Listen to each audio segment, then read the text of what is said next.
I'm so excited about my guest today. First of all, thanks everybody for listening and watching. We have Jason Ritter on the show. He has been on our target list for guests since we started like 6 years ago. And it just shows you, I feel like when you work hard and you're honest and kind to people and you do your best, the stars align and the conversations happen. So, Jason, thanks for your time. It's great to meet you. Great to meet you too. Thank you so much. I completely believe in everything that you just said. Yeah, I really do. It almost reminds me a little bit about one of the shows that you had, Kevin Almost Saves the World. Like that was one of my favorite shows. I mean, you've done so many good things, and it was one of those that came on and went and left. But that's just the nature of the business, I think. But that whole concept of the show is what I was thinking as I was trying to plan this conversation and make it work. So thank you again. I'm interested to know. I mean, I was going through your filmography and you've just have done so many different projects. You've been a part of so many things. I'm interested to know at this stage of the game, what's important to you as a storyteller? Is it the writing? Is it who you're working with? I mean, because your moniker of work is just so different and diverse. You've done so many great things. Oh, thank you so much. Yeah, that's a great question. I think there's a lot of it that all comes together to help me, but I feel like the writing is such a huge and important part. There are certain things that you can kind of discover on the day or figure out with the director or the other actors. But the bones of it have to be there in the writing, and then secondly, I think I sort of listen to my own instincts about something, and if something speaks to me, or if I've never thought about something before, or I recognize something in the script that's true about or true from my perspective of the world, I go, oh yeah, I like that and I agree with that, and I would love to help put this story out into the world. And Yeah, I mean, and then sometimes it's just sometimes also, you're just trying to work and do anything you can. So, like I do feel lucky at this point that I've been able to um make more conscious decisions than just sort of, being starting out and being hungry and excited and, trying to get to do anything I can get my hands on. um Yeah, I've heard that a lot. Like a lot of actors, when they've reached where you've arrived to, as far as I'm concerned, a successful working actor, I mean, consistently over the years, it's nice and probably helps with other things too that you might be struggling with just as an individual to go, man, I can pick and choose a little bit about what I'm involved in. But looking back, I mean, you got started the traditional way, it seems, on the Law and Orders, these types of shows, which are really badge of honors for actors. Do you consider that to be, I mean, if you live any part of New York in any part of your life and you're on a Law and Order show, that's like you've oh yeah, arrived basically. I mean, those shows are huge. And I remember hearing that, among the New York actors that, oh, he got the Grand Slam. It was like, if you got on a Law and Order SVU, and a Criminal Intent, those were the three at the time that I was starting. And, um, and it's just incredible because you get those those casting directors have all of New York City to pick and choose from, and they're keeping actors afloat. And not only is it such a great thing to work, and but you also, the guest stars are the ones who get to have the really meaty things, the scenes where they're breaking down, or they're horrible, or they're killers, or they're witnesses who are traumatized, or whatever it is. Those Law and Order scenes just go straight on your reel. If they still make reels anymore, I don't know how the world works now with YouTube and all that stuff, but But yeah, but I feel so grateful for getting on. I never got on Criminal Intent, but I got I guess a double. If we're Yeah, still I mean that's still like a huge deal. I was talking to somebody recently, and I don't know, for the span of about 6 months or a year, he just was having a hard time finding work, or he was getting auditions, but they just weren't making it. But man, the Law and Order work, I think he was on a few different episodes and played different characters, and people recognized him from one episode. But that seems to be normal, even with some of these other shows that are procedurals now. You Oh see yeah. them as like a main series regular, but then they started out like as a bad guy, maybe in season one, and then they disliked you and said, "Hey, come on back." So, I mean, that's just cool. But I mean, you work and you work and you work, and then all of a sudden you just have that moment. Was there ever a point in any of these shows where you just were solidified in your own mind as you started out that this was like meant for you? Obviously, most people attribute you to your father, but really Mhm. in your own right, you've had your own success. But was there a moment in any of these jobs where it just solidified for yourself, hey, like I know this is really what I'm meant to do for no other reason other than I just love it? Um, yeah, there was sort of a I don't know, it's interesting because now I talk about like we were just talking about how I will read something and think about it and see if I can, I'm not just picking and choosing, I still am auditioning and stuff like that. And I think there is a sense when you're starting out that like you see certain, especially like the big movie stars or whatever, and you're like, okay, so they like made it and then they just get to choose and do whatever for the rest of their life. And that is such a small percentage of it that you always are just feeling like, okay, this step is better than the last step, but there's still another step to go. And there, you sort of slowly build yourself up. But as much as there's an element of feeling like, oh, I want to do this or I don't want to do this. I also feel like, especially at the beginning, projects choose you and you're maybe tapping into something in a certain character that maybe you are not even aware of. And I mean, the only reason that I'm saying this in response to your question is because there were times where roles would come or I would audition for a part and I would get it and it would sort of mirror something that I was kind of dealing with in my own life and it felt kind of magical in a strange way of like, oh, this is actually something that I'm dealing with and maybe this is a way that I can sort of explore it through the world of this movie in a safe environment. um but I think I think wanting to be an actor was solidified pretty early on when I was in high school, and I really wanted to do it, and I kind of had an awareness that um, there's no way to control the outcomes of anything like this, especially in a world of acting where I guess some people do create their own work and completely make it on their own, but for most of us, the sort of the pipeline is you're dependent on every other person in the business to give you a chance or to bring you in or to send you in or all these things. You're dependent on all these people.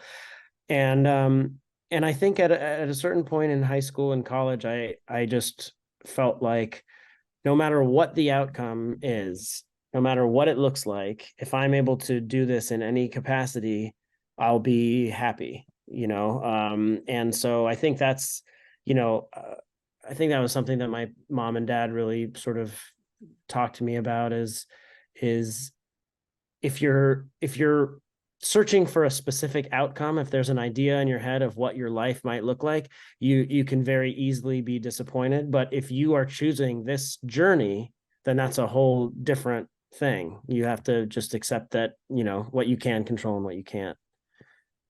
Yeah, I mean, it's so interesting. I've heard other actors describe it as like it's like sometimes you go to a job interview, but you never hear if you got the job or not because you just Yeah. you just like if I applied for a job and I never heard back from the employer, it would drive me nuts.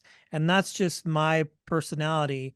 Yeah. And, you know, it would just be like my ADHD would just get the best of me. And I wonder, well, now I know where my son gets it from, and he's just inherited it, Yeah. But for me, it would just be like, it would drive me crazy. So, how do you find a place where you can just feel secure, or do you ever feel secure about going out for something and never hearing back? Or you just, as you mentioned, your parents' advice to you was, if you're going to choose this path, be ready because it's probably the most unpredictable thing you could ever choose as a job. Yeah. I mean, it is funny because like, when the term ghosting came around, it was like, oh yeah, we know that. Yeah, you've That's been dealing with that for decades as an actor. exactly.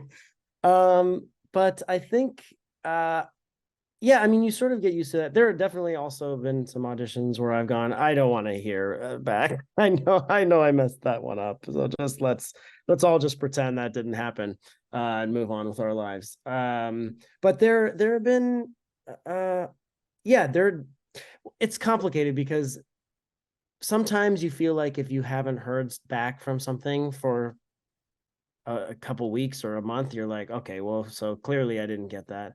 But every once in a while, I'll audition for something and then, I'll hear like a couple months later, like they're still looking for the funding and you're still like in the mix or whatever. So it's hard because you're trying to not get too excited. You're trying to temper your sort of emotional connection to these potential jobs. But one of the things that really helped was somebody telling me, one of my teachers saying that, a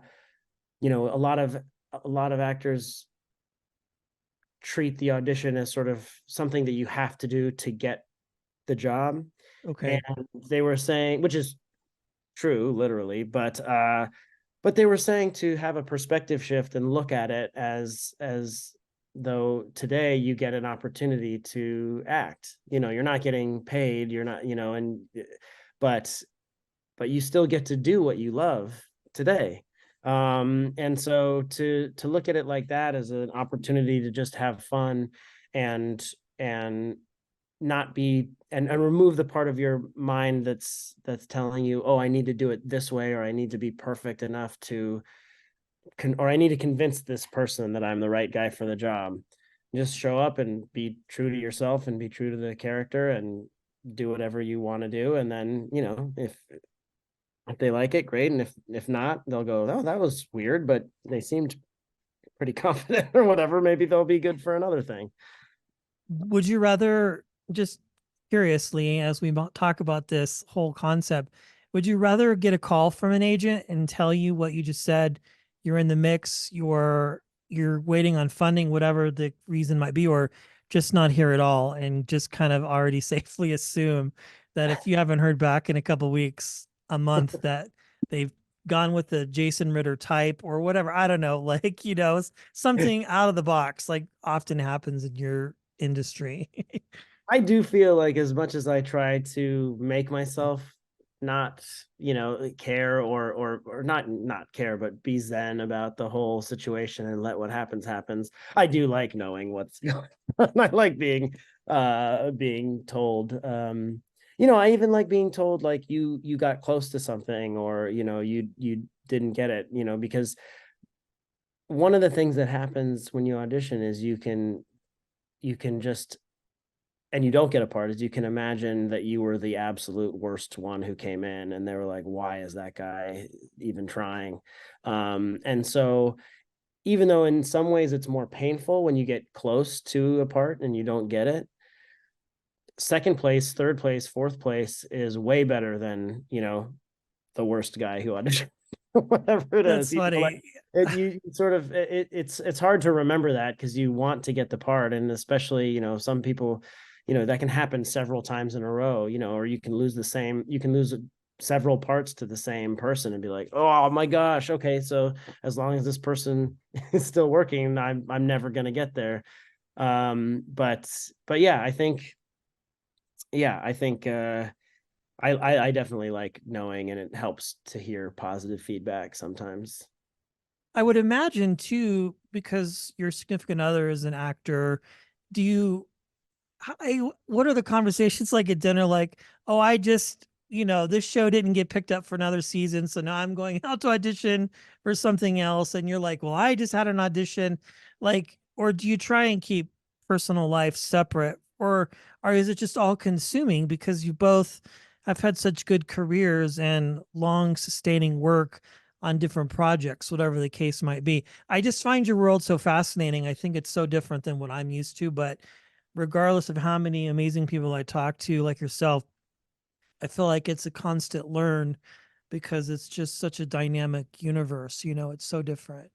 Yeah, I think Melanie and we definitely will talk about a lot of logistics now that we have a daughter, and our daughter is starting kindergarten next year. And, there's a lot of, there'll be a lot of talk before jobs come in or something like that, where we go, okay, so how would this work? And then I think there's a lot of, I would definitely say we, we don't talk about it all the time. It's not all consuming, but it is something that we enjoy talking about. And, if we're watching a movie or a show, we like talking about performances and, this person is so good. What are they doing? What's their secret? Or, and the other thing that's so super helpful is if one of us is working and we come home to the other one, we can talk about things that went well or things that went wrong, and we can sort of troubleshoot about solving a problem. If you have a difficult coworker or something like that, how do I, move forward? How do I solve the problem?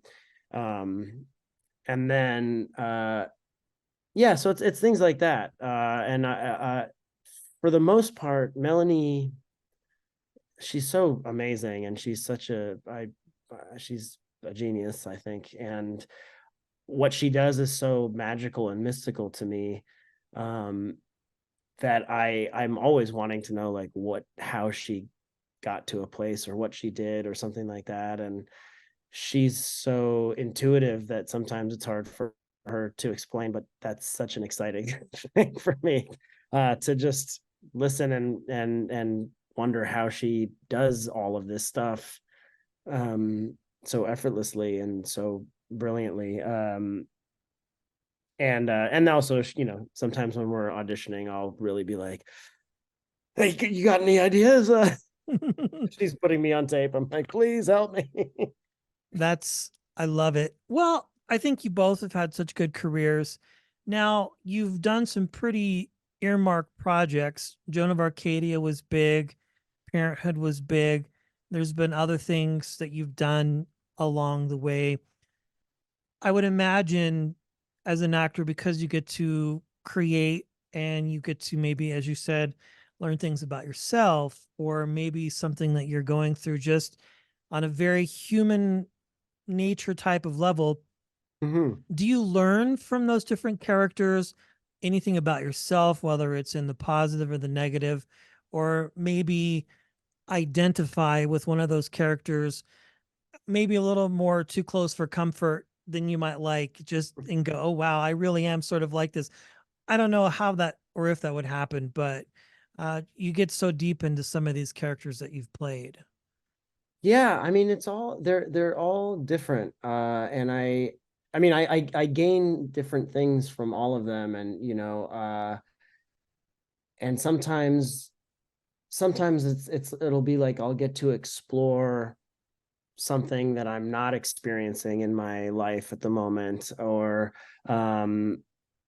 something like that. But or sometimes it'll be like I'm able to explore some things that some elements of myself, some of my weaknesses, some of my other peccadillos that I try to ignore in the real world. I'm like, what would it like to be someone who just lives in one of these feelings? And on this show, Raising Dion, I got to kind of be uh, sort of tap into some of my pettier and things like that. And then sometimes, on Parenthood, I think at that point in my life, those years were so chaotic in my real life um that coming to that set felt so comfortable and good to me, and being like a solid person that could be counted on, even though I couldn't be that person in my real life, I felt like I was like, oh, is this what this could potentially feel like? And I mean, I learned so much on the set of Parenthood. That was such a huge period of growth for me. And Lauren Graham was just the most incredible scene partner, and um, yeah, I mean, I was basically showing up to work every day, kind of like an open book, because we would we would memorize our lines, and then but we could find little offshoots and improvise here and there, and it was just so exciting. And I felt like there was so much trust of the actors and trust of the directors, and yeah, and it was just such a wonderful environment, and I felt like it really gave me a sense of kind of, I don't know, something I could count on for a little while. It was really a good. Yeah, I think so. And that's such a great show. I mean, I don't think there's been a lot of great things in the television world, film world that have come out since then, but and other shows that too have sometimes been compared to Parenthood. I think This Is Us initially was kind of like, and they interviewed Dan Fogelman, and he's like, yeah, I love that people would like to think that, but we really are going for something so different. Yeah. Wow. I mean, so many cool projects. I was just going through and watching some of the interviews that you've done in the past. I'm just curious, just to know what do most people want to talk to you about when you get invited to be on a show? What do you find to be like the one thing that people want to talk to you about the most? They just go right in on it at the beginning, and you're kind of like, I'll talk about it, but it kind of makes me feel a little, you know what I mean? Like, I don't know. You've Yeah. done so many cool things. I mean, Matlock, there's all these things that are current, but like, is there something that people just go in on right away and you're like, okay, I'll talk about it to be gracious, but like, I would really rather not like have this conversation if at all possible. I don't know. Um, I mean, that sort of changed over the years. Okay.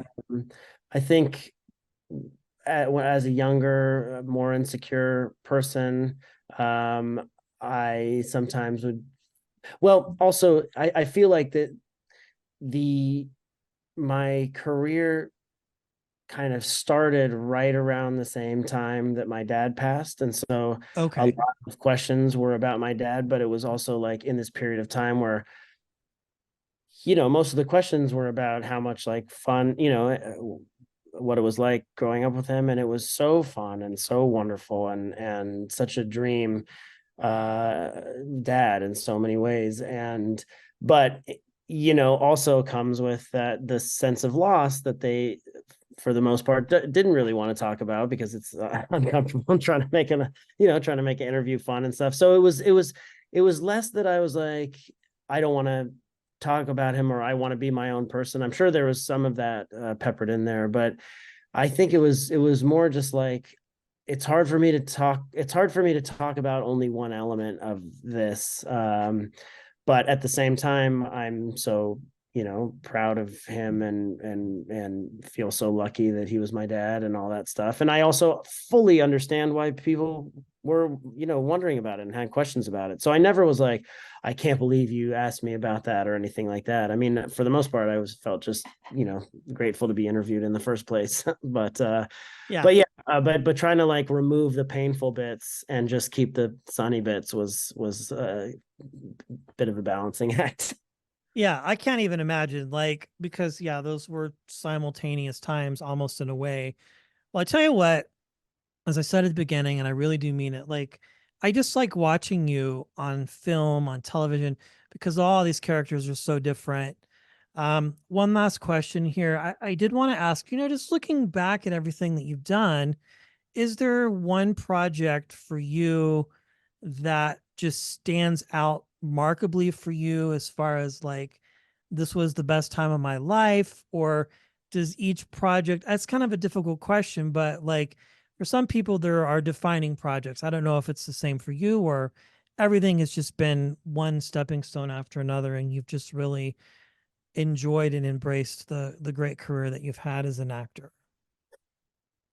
Gosh, I mean, there are so many projects that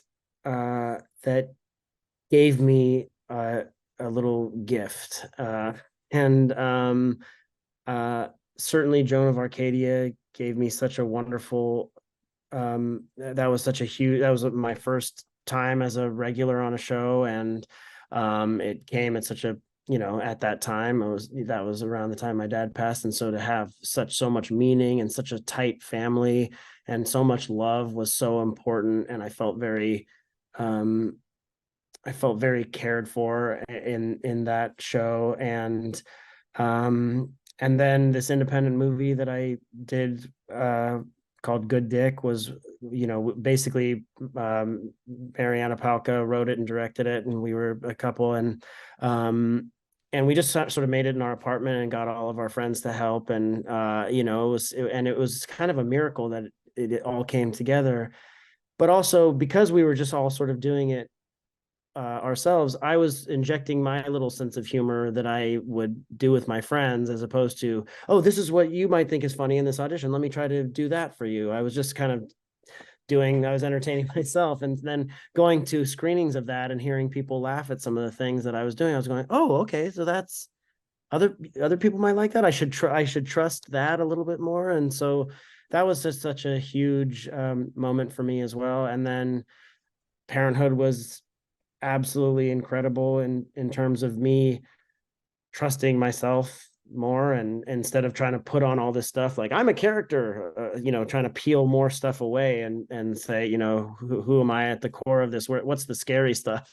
And so it's been like that. And Kevin Probably Saves the World was another thing where I all of a sudden felt more comfortable going further and going trying harder for the jokes, as opposed to, well, if I'm just being subtle, then maybe it's not supposed to be funny. But like going really wild and going broader than I did was really fun. And that was also such a wonderful group of people. And every little, even the films, like every little thing was another piece of pie in my little Trivial Pursuit thing that has a lot of pie pieces missing.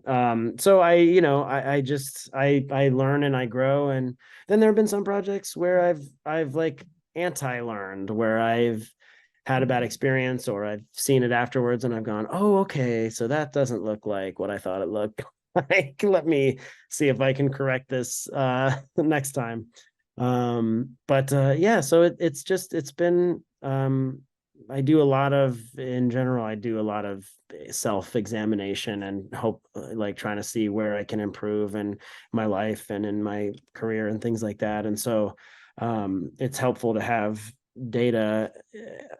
And I'm definitely a very harsh critic of myself, as I'm sure a lot of people are, of me. No, of themselves too. But so yeah, so I just, I always look at everything as an opportunity to learn something and grow, and whether that's in my acting or in my personal life, it all kind of blends together. I love it. I did want to ask, now that you're a parent and I have a 9-year-old, so Oh, amazing. yeah, and he's just now becoming interested about this. But I'm wondering, like, does your daughter get what you guys do at this point, or is it just still a very innocent time where you're just living life and being great parents and not really exposing them? They'll get it later, I'm sure, when they realize what it is that you Yeah. do, if and when they're able to watch maybe Frozen 2. I don't know, like, what Yeah. your daughter's able to watch. This probably not Two and a Half Men, I would imagine, Yeah. That'll be something later. probably Yeah. later. Yeah. Yeah, I think it is a pretty innocent time right now. I mean, she has a general sense that we pretend, that that's our job, that we, at the core of it, we're pretending, we're making believe. Um and I think, there have been some things where I know it hasn't necessarily come from us because we've never said anything like this that I'm about to say, but things where we're like, oh wow, that's I wonder where that comes from. Where Yeah. she did like her we were walking around and she did this little performance in her school, and she got up on where she was going to do it and she was like, I'm on a stage. I'm really on a stage right now. And it was so cute. We were like, I don't think either of us have ever said I'm on a stage, but there's something exciting for her about performing. And she's such a little goofball and she always wants to, show us things or do things or make us laugh. And yeah, and it's really sweet. And there's, the other thing that is so awesome and funny is Melanie's been working so much in this period of time, and I've done some things here and there, but we've traveled with Melanie as a family while she's working, and our daughter was watching an episode of Bluey, and the dad went off to work, and she's like, "That's so funny." The dad going off to work. Dads don't go to work. Moms go to work. Yeah. And Bluey. yeah, it's a great show. But It I know, is. that she has such a wonderful role model as a mother, and it's been so much fun, having some time just to be with her and enjoy being a dad. I love it. Yeah. I mean, there, just as a sidebar, Bluey in itself, am 49 and I find myself learning things about that and having conversations with my child about that show. And like they deal with some pretty hardcore stuff on that show. And They they, really do. like, I think there was an episode of infertility, like, and I was like, holy mackerel, like I'm like sitting here going, oh my God. And my kid's like, well, it's weird that Aunt so and so wants to be around the kids, but she doesn't have her own kids and she's sad. And we're like having a conversation about infertility somehow, out of a cartoon, but I I know digress. they Yeah. really do deal with some deep stuff and in beautiful ways too. I like. Yeah. That's Yeah. just the amazing thing about storytelling because you feel like you're watching something. Same with a lot of your projects. Parenthood was so deep. Uh, Kevin, just Jonah, even Joan of Arcadia at that time, or Raising Dion. I think that's what is so cool about your world. Well, thank you so much for your time. And I see you have a few things coming out here soon, along with your wife. Congratulations, like on all your success, man. This has just been a thrill to talk to you. Thank you so much. I really appreciate it. It's been super fun. Absolutely. Absolutely.